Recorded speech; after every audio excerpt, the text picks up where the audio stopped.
Have you ever waited so long for someone that, by the time they finally came back, your heart had already learned how to live without them? People think forgiveness comes with age. It doesn't. Sometimes age only teaches you how to hide the scars. The morning he came back, I was kneading dough for bread. The radio played an old love song from the corner of my tiny kitchen, and the smell of fresh tea filled the room. Outside, the maple tree my husband planted 40 years ago swayed gently in the wind. It was an ordinary Tuesday. At least, that's what I believed. Then came 3 quiet knocks. Not loud.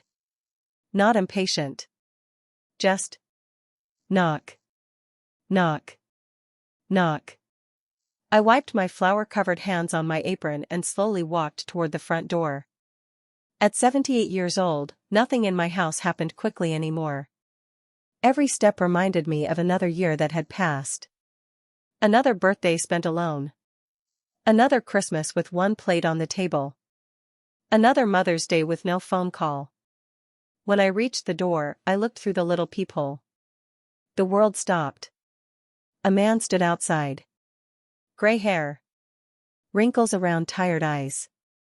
A worn leather jacket. One old suitcase beside him. For a second, I didn't recognize him. Then I saw the tiny scar above his left eyebrow. The scar he'd gotten when he was 7 years old after climbing our apple tree despite my warnings. I had kissed that little cut 100 times. My knees nearly gave out. It was Daniel. My son. The little boy who once cried himself to sleep unless I sang to him. The teenager who promised he'd buy me the biggest house one day. The young man who hugged me tightly before leaving for college. And then never came back. 20 years. 7,300 days. Not one visit. Not one birthday. Not one Christmas. Not one hospital stay. Not one funeral. Nothing. He stood outside my door as if he'd only been gone for a weekend. He raised his hand to knock again. Instead, I stepped backward. My breathing became uneven. The room suddenly felt too small. I heard him speak through the door. Mom. That one word nearly shattered me. For 20 years. I'd imagined hearing that voice again. I'd imagined running into his arms. I'd imagined crying until neither of us could breathe. Instead, I stayed perfectly still. Mom. I know you're home. Of course he knew. The curtains were open. My old blue truck sat in the driveway. Smoke drifted from my chimney. He knew. I just want to talk. Talk? 20 years. And now he wanted to talk? I looked toward the living room. Every picture on the wall still held his smiling face. His kindergarten graduation. His first bicycle. His baseball uniform. His high school prom. I had never taken those pictures down. Not because I wasn't angry. Because I never stopped being his mother. Mothers don't erase their children. Even when the children erase them. Another knock. Gentler this time. Please. That word carried something I'd never heard from him before. Fear. I closed my eyes. Suddenly memories flooded in. Daniel at 5 years old, running through sprinklers until he slipped and laughed so hard milk came out of his nose. Daniel at 9, secretly bringing home an injured puppy because he couldn't bear to leave it in the rain. Daniel at 14, pretending to hate my hugs while secretly waiting for them every morning before school. Then, different memories arrived. His college graduation. The empty chair beside me because he never invited me. The wedding I learned about through a neighbor's Facebook post. The birth of my grandson. From a Christmas card someone accidentally mailed to my old address. My husband's funeral. The chair beside mine stayed empty. Everyone kept asking. Your son couldn't make it? I smiled. He lives very far away. That wasn't the truth. Distance isn't measured in miles. It's measured in choices. After my husband died, I stopped making excuses. I stopped telling people Daniel was busy. I stopped pretending he would visit next month. Because next month became next year. Then another. Then another. Until 20 years had disappeared. Outside. He spoke again. I know I don't deserve this. No. He didn't. I've made terrible mistakes. Yes. He had. I don't expect forgiveness. Good. Because I wasn't sure I had any left. I slowly rested my forehead against the wooden door. Only a few inches separated us. Once. I had carried him inside this very house after he fell asleep in the car. Once. He had hidden behind this same door while playing hide-and-seek. Once. He had drawn stick figures on this hallway wall with blue crayons. I never painted over them. They're still there. Tiny faded drawings. A mother. A father. A little boy holding both their hands. Funny. Children draw forever. Adults erase forever. Silence filled the porch. I wondered if he'd left. Then I heard something unexpected. A quiet sob. Not loud. Not dramatic. Just one broken breath. It sounded unfamiliar. Because the last time I'd heard my son cry. He was 11 years old. I reached toward the doorknob. My fingers wrapped around the cold metal. One turn. That's all it would take. One turn. And 20 years would stand in front of me. But then another memory stopped me. The last phone call we'd ever had. Mom, don't call me anymore. I have my own life now. You wouldn't understand. I can't keep carrying this guilt every time you ask me to visit. Then. Click. The line went dead. I had stared at that phone for 3 hours. Waiting for it to ring again. It never did. Neither did he. My hand slowly slipped away from the doorknob. I took one step back. Then another. Finally. I spoke. My voice barely rose above a whisper. I buried my son 20 years ago. Silence. Then another whisper came from the other side. I'm still here. I looked toward the family photograph sitting on the shelf. It showed 3 smiling faces. None of us knew how broken we'd become. I swallowed the lump in my throat. No. I said quietly. My son never came home. Then I walked away from the door. Behind me. Another knock echoed through the house. But this time. I didn't stop walking. What would you do if the person who broke your heart didn't leave after you closed the door? Would you open it out of love? Or keep it shut because love had already cost you too much? That night, I learned something I never expected. The hardest door to keep closed isn't made of wood. It's the one inside your heart. I sat in my old rocking chair, staring at the fireplace. The flames danced softly, filling the room with a warm orange glow, but they couldn't melt the ice that had settled inside me years ago. Outside, the autumn wind whispered through the maple tree. Every now and then, I heard the creaking of the porch swing. He was still there. Daniel hadn't left. I tried to ignore it. I picked up the knitting I'd been working on for weeks, a tiny blue sweater for Mrs. Collins' new grandson down the road. My hands moved automatically. Knit. Loop. Pull. But my eyes weren't on the yarn. They were fixed on the front door. Every sound outside made my heart jump. The scrape of a shoe. A quiet cough. The rustling of leaves. 20 years without hearing my son's footsteps. And suddenly every step outside belonged to him. I hated how easily my heart recognized him. The kettle began to whistle. I poured myself another cup of tea, though my hands trembled so badly that half of it spilled onto the counter. Pull yourself together, Margaret, I whispered to myself. You survived worse than this. Hadn't I? After Daniel stopped calling, I survived. After my husband, Thomas, suffered his stroke, I survived. After sitting beside his hospital bed for 6 months, feeding him soup one spoonful at a time, I survived. After burying the only man who had ever truly understood me, I survived that too. Surviving had become my greatest talent. Living. That was another story. Around 8 that evening, the porch light automatically switched on. Its soft yellow glow shone through the curtains. I couldn't stop myself. I walked quietly to the window and pulled back the curtain just enough to see. Daniel sat on the porch steps. His suitcase rested beside him. His shoulders were slumped. He looked smaller somehow. Not physically. Spiritually. The confident young man who once believed the world revolved around him had disappeared. This man looked defeated. He rubbed his hands together to keep warm. Then he reached into his coat pocket and pulled out an old photograph. He stared at it for several minutes. Curiosity overcame my anger. I leaned closer.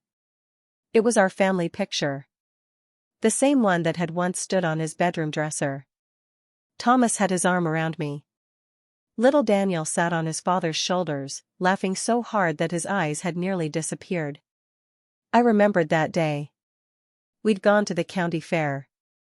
Daniel had insisted on winning me a stuffed bear. Instead, he lost every game and cried because he'd spent all his allowance. Thomas secretly bought the bear and told Daniel he'd won it. For years, our son believed he'd been the greatest carnival player in town. Even after Thomas confessed the truth decades later, Daniel laughed until tears rolled down his face. Back then, we laughed together. Now, only silence remained. A sudden knock startled me. Not the front door. The back door. I hurried through the kitchen. When I opened it, I found my neighbor, Eleanor, holding a casserole dish. She smiled kindly. I made too much chicken pie again. I laughed softly. No, you made exactly enough. She winked. I know. Eleanor had lived next door for nearly 30 years. She'd watched Daniel grow up. She'd attended Thomas's funeral. She'd seen every lonely Christmas since. As she stepped inside, she noticed my face. What happened? I hesitated. Then I simply pointed toward the front of the house. She walked to the window. One glance was enough. Her eyes widened. Oh. She didn't say his name. She didn't have to. We both knew. She slowly turned toward me. He's come back. So it seems. Have you spoken to him? No. Will you? I don't know. Eleanor set the casserole on the table before taking both my hands. Margaret. I've wanted this for you for so many years. I smiled sadly. So did I. But not like this. She squeezed my fingers gently. People change. So do abandoned mothers. Around 9 o'clock, rain began to fall. At first, only a few drops. Then the sky opened completely. Heavy rain crashed onto the porch roof. I watched through the window. Daniel stood up. For a moment, I thought he'd finally leave. Instead, he simply moved closer to the wall to stay out of the worst of the rain. He wasn't trying to protect himself. He was protecting the old suitcase. Whatever was inside seemed more important than staying dry. The rain soaked through his jacket within minutes. His gray hair clung to his forehead. His hands shook from the cold. Still, he stayed. My heart whispered, "Open the door." My pride answered, "Where was he when you needed one opened?" Another memory surfaced. 20 years earlier. It was my 68th birthday. I'd baked Daniel's favorite apple pie anyway. Thomas had smiled. "You know he isn't coming." "I know." "Then why bake it?" "In case I'm wrong." We waited until evening.